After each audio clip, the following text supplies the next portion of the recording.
Welcome to the session of National and Foreign Business Environment under International Business for BCom Honors 6th semester, Delhi University.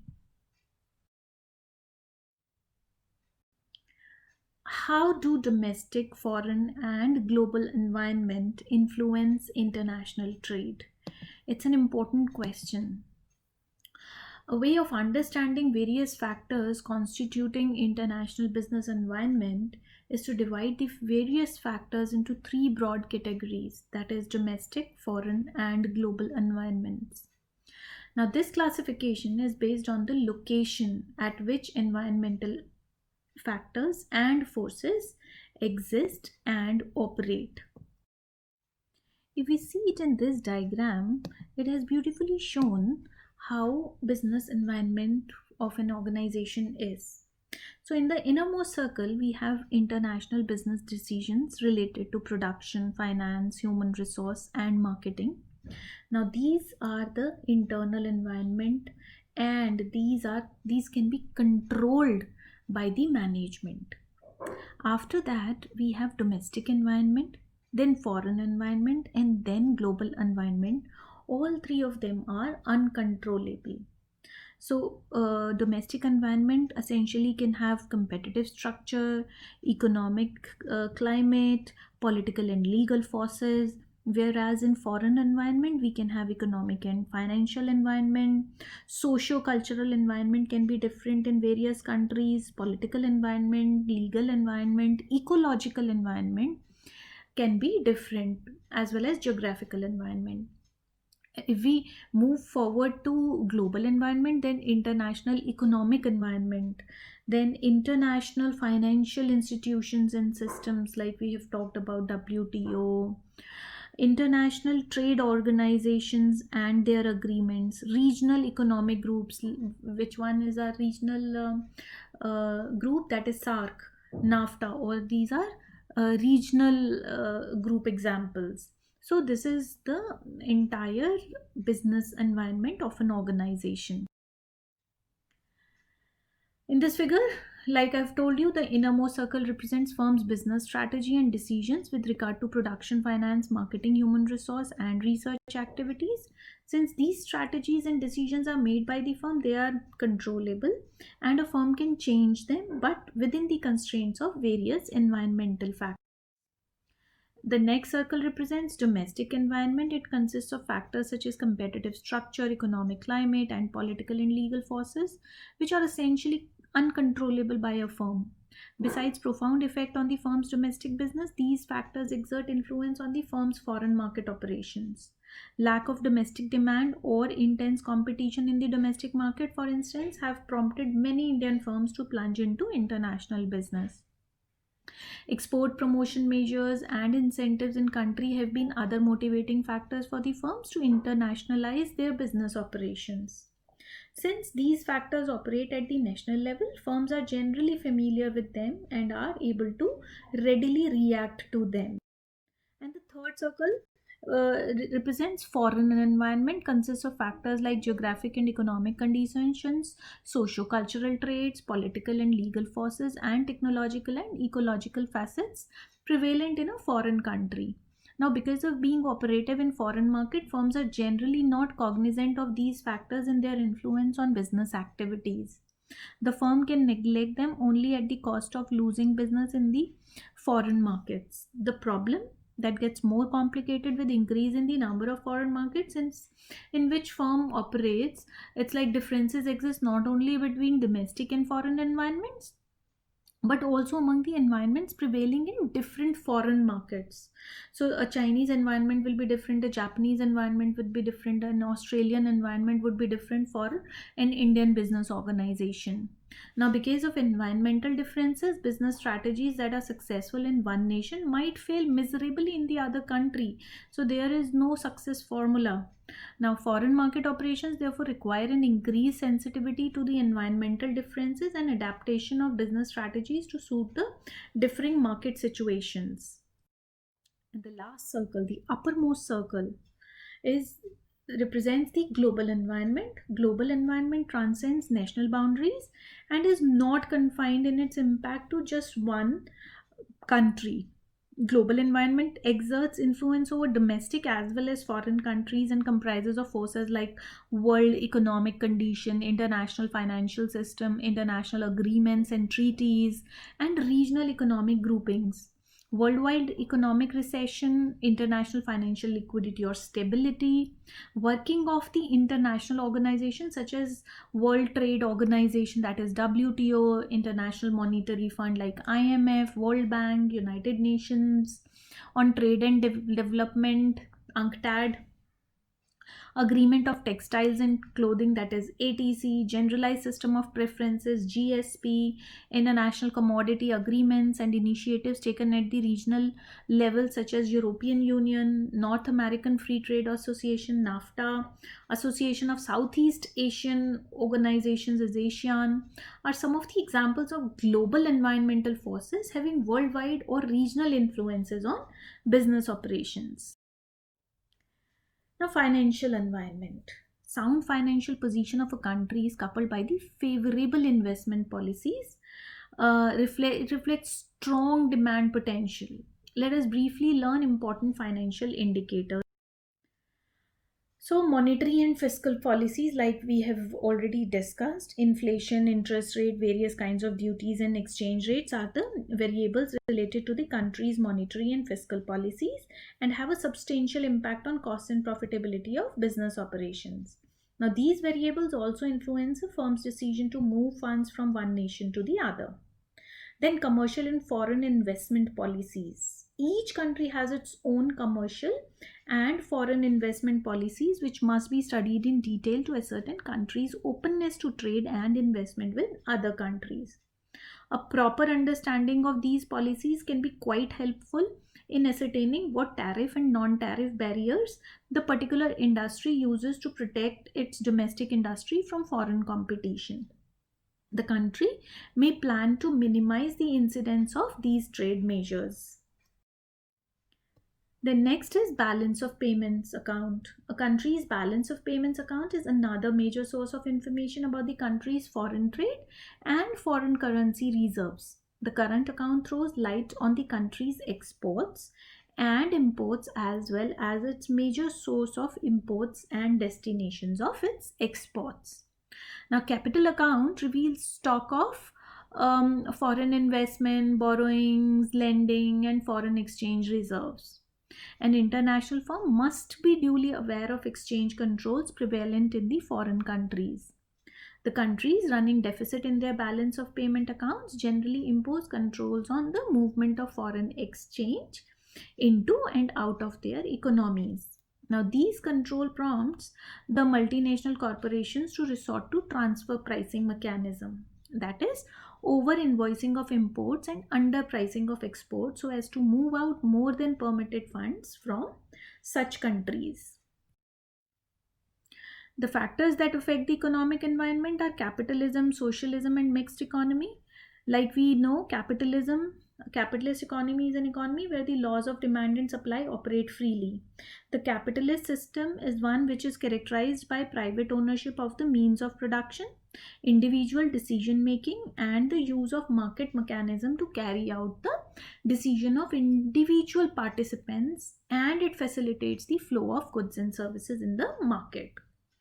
The second is socialism. Now, it is generally understood as an economic system where the means of production are either owned or controlled by the state and where the resource allocation, investment pattern, consumption, income distribution, etc., are directed and regulated by the state. Then we have mixed economy. A mixed economy is the outcome of compromise between two diametrically opposing school of thoughts. In a mixed economy, private, public, and joint sectors and the like all have some say in the major decisions that influence the functioning of the economy. These are followed by the four important economic roles played by the government in a mixed economy, that is regulatory role, promotional role, entrepreneurial, and planning role, which we have done in our previous presentation. Then economic conditions. The economic conditions of a nation refers to set of economic factors that have great influence on business organizations and their operations.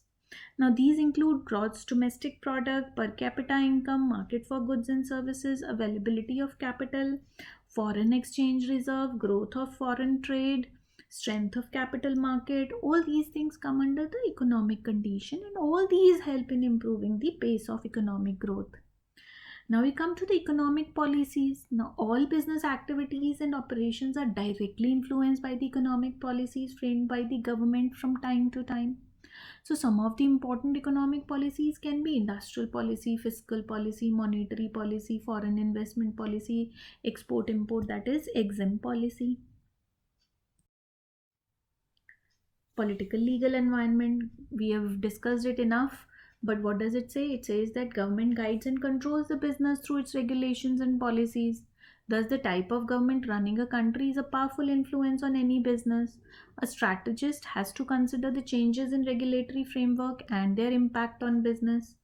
Now political environment includes political conditions such as general stability and peace in the country, and specific attitudes that elected government representatives hold towards business.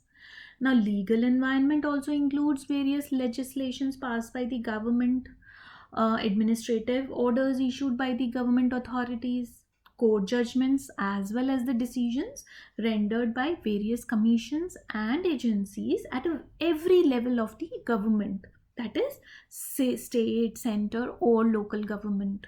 Now, legal factors follow on from political factors as the governments often pass laws which affect the business. So, the important legislation that concern the business enterprise, they include the Companies Act 1956, Foreign Exchange Management Act 1999, the Factories Act 1948, the Industrial Disputes Act 1972, etc.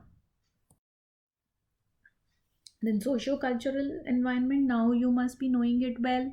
So the social environment of business includes the social forces like customs and traditions, values, social trends, society's expectations from business, etc. So socio-cultural factors are those areas that involve the shared beliefs and attitudes of population. People learn to have behave in a particular way as a result of the feedback from the rest of the society. Now, behavior and attitudes that are regarded as inappropriate or rude are actually quickly more modified, and also people develop expectations about how other people should behave. So, like examples can be during festival season, there is an increase in the demand for new clothes, sweets, fruits, flowers, various gifting items, etc. And due to increase in literacy rate, the consumers become more conscious about the quality of the product. And also due to the change in family composition, more nuclear families with single child concepts have really come up. Technology refers to inventions from basic engineering research or technological advances in recent years that have been rapid and have affected almost all areas of life. Whole new industries have appeared. The varying technological environments of different countries affect the designing of the product as well. Now, in order to survive and grow in the market, a business has to adopt the technological changes from time to time. Now, it can be noted that scientific research for improvement and innovation in products and services is a regular activity in most of the big industrial organizations. So, it is nothing that comes on, for some time and then you just cease to research. Then technology has changed the manner of communication. This has become possible with the advent of internet and telecommunication system, as we know that. Now it has changed the ways of how businesses operate nowadays. So this is creating many new business opportunities as well as making obsolete many existing systems. So the existing systems become obsolete and the new systems keep on coming, and this is the cycle that goes on. Now, what are the factors that are to be considered for the technological environment? So, the first is the pull of technological change. What is that? That is that you're pulling something. so there is a gap, and to fill up that gap some technology will come, so we'll get attracted, so it would get pulled. The second is opportunities arising out of technological innovations, then risk and uncertainty of technological development, and role of research and development in a country and government's research and development budget. The concept of global village has changed how individuals relate, or organizations they relate to each other. Global environment represents the process of liberalization. Now, through this liberalization process, Indian economy has opened up and started interacting with the world in a very big way. What are we talking about? We're talking about the global environment. And what it has resulted in? It has resulted in the easy entry of foreign business organizations in India, which further resulted in stiff competition and efficiency.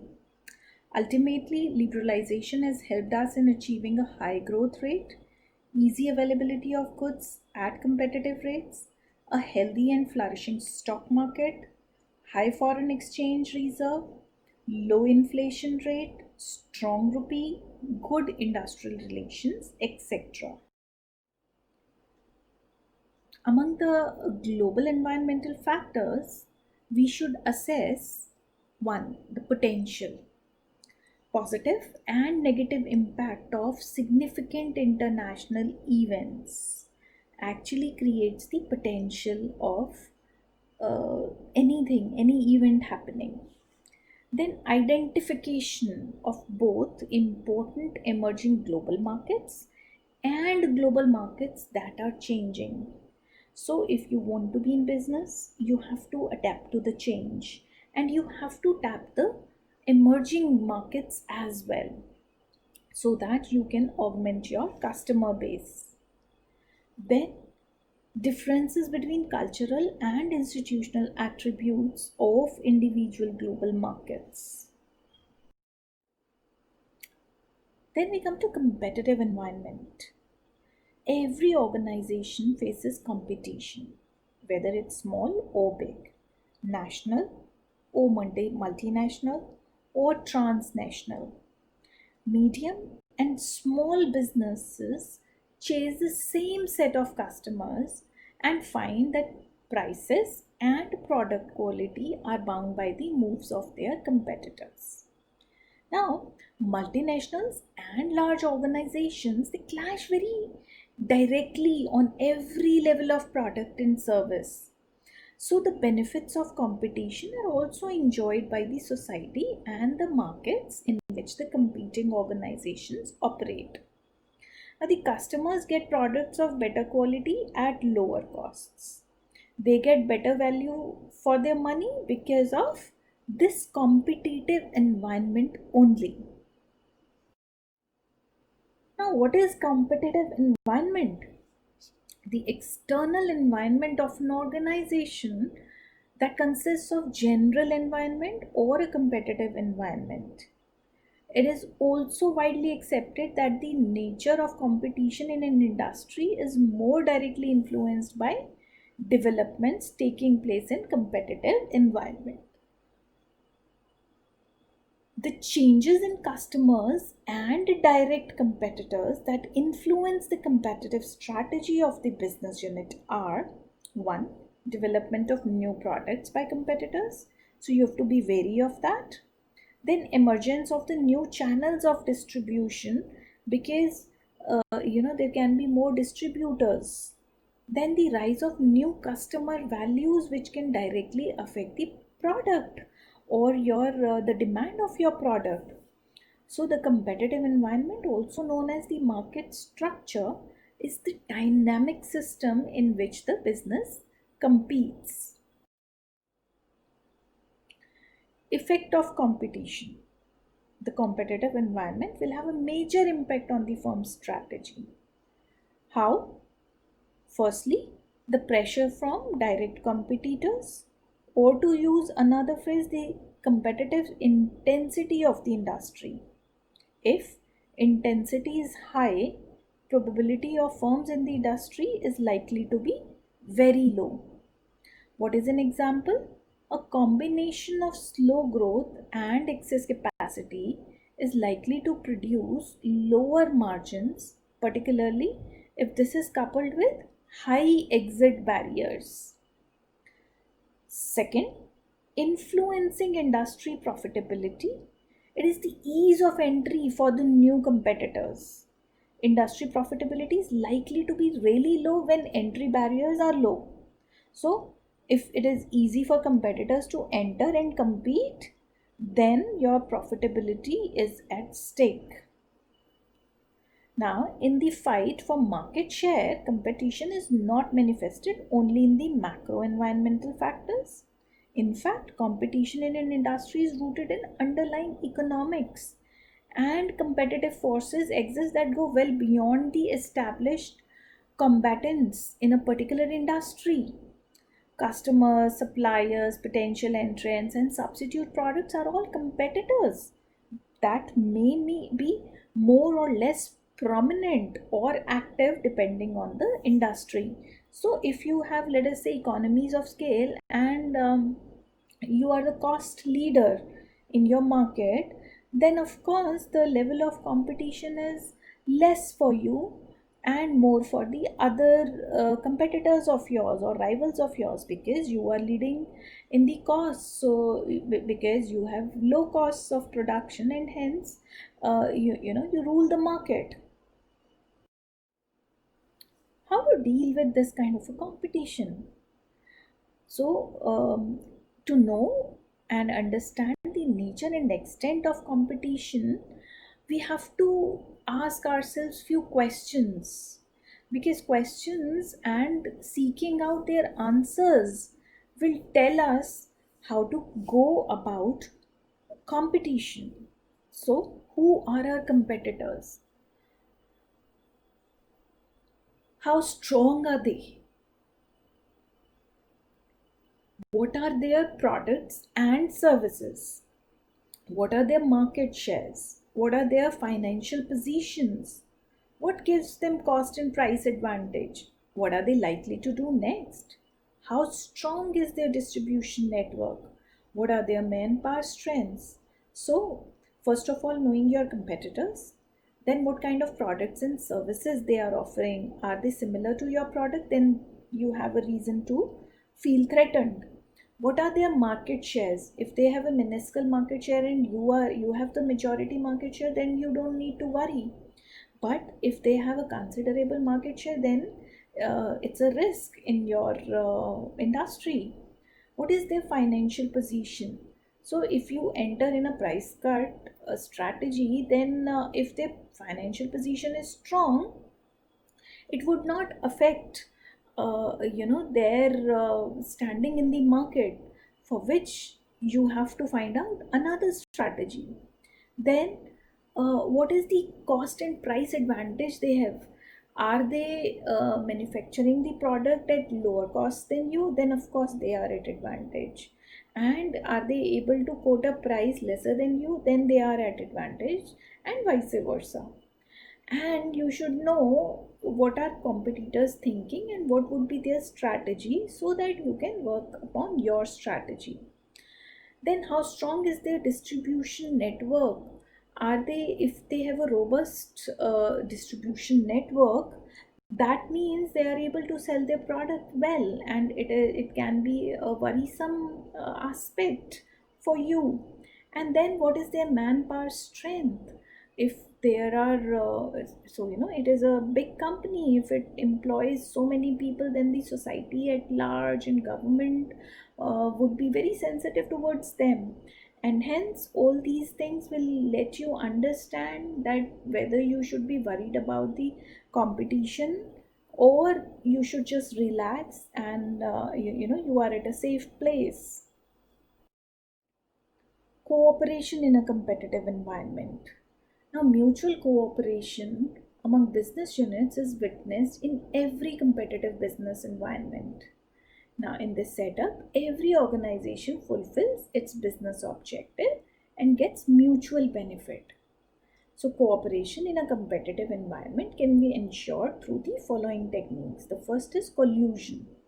What is collusion? It is an agreement between two or more people, sometimes illegal and therefore very secretive, to limit open competition by deceiving, misleading, or defrauding others of their legal rights, or to obtain an objective forbidden by law, typically by defrauding or gaining an unfair advantage. So, collusion is not legal. You cannot collide with your rivals, and it can act as a disadvantage for the consumers. So, it is not legal.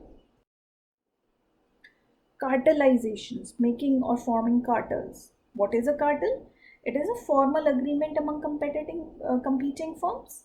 It is a formal organization where there is a small number of sellers, and usually it involves homogeneous products. Cartel members may agree on such matters as price fixing, total industry output, market shares, allocation of customers, allocation of territories, bid rigging, establishment of common sales agencies, or the division of profits, or combination of any of all of these. So the aim of such collusion is known as cartel agreement. It is to increase individual members' profits by reducing competition. So, for example, cartel in Middle East, where OPEC tries to create the price and supply scenarios of oil to protect their interests. So they have formed a cartel over there. Now, family-owned corporations. The corporation generates automatically in businesses owned by a same family. The ownership groups are engaged in management of their enterprise in a direct manner. The ownership group is nothing but a family and its kith and kin. Now, this include business houses ownership such as Tata, Birla, Godrej, Reliance, Modi, Escorts, etc. So all these are like major decisions, and sometimes even minor decisions are taken by the members of the family who manage the enterprise. Then we come to conglomerate. What is a conglomerate? It is a strategy that expands the firm's operations into industries and markets that are not similar or related to firm's initial base. So it does not involve the firm's distinctive competence across different lines of business. Conglomerate is a corporation that is made up of number of different seemingly unrelated businesses. In a conglomerate, one company owns a controlling stake in the number of smaller companies which conducts business separately. Each of a conglomerate's subsidiary business runs independently of the other business division, but the subsidiary's management reports to senior management at the parent company. Then we come to consortium. What is a consortium? Consortium means partnership, association, or society. It derives from consors, meaning partner. So, a consortium is an association of two or more individuals, companies, organizations, or governments, or actually any kind of combination of such entities with the objective of participating in a common activity of pooling their resources for achieving a common goal. In many high tech industries, competing firms will actively cooperate to share the costs and risks of developing cutting edge technology that represents important breakthroughs. Now we come to Kiritsu. It's a Japanese concept. It's beautiful. And what is it? It is a complex arrangement in which firms take equity stakes in one another as a long standing strategic alliance. It is used in Japan to link up many different companies. The Kiritsu maintained dominance over the Japanese economy for the greater half of the 20th century, but are beginning to lose their grip. The member companies own small portions of the shares in each other's companies centered on a core bank. Now, this system helps insulate each company from stock market fluctuations and takeover attempts, thus enabling long term planning in innovative projects. It is a key element of automotive industry in Japan. These are the references. Thank you so much for listening.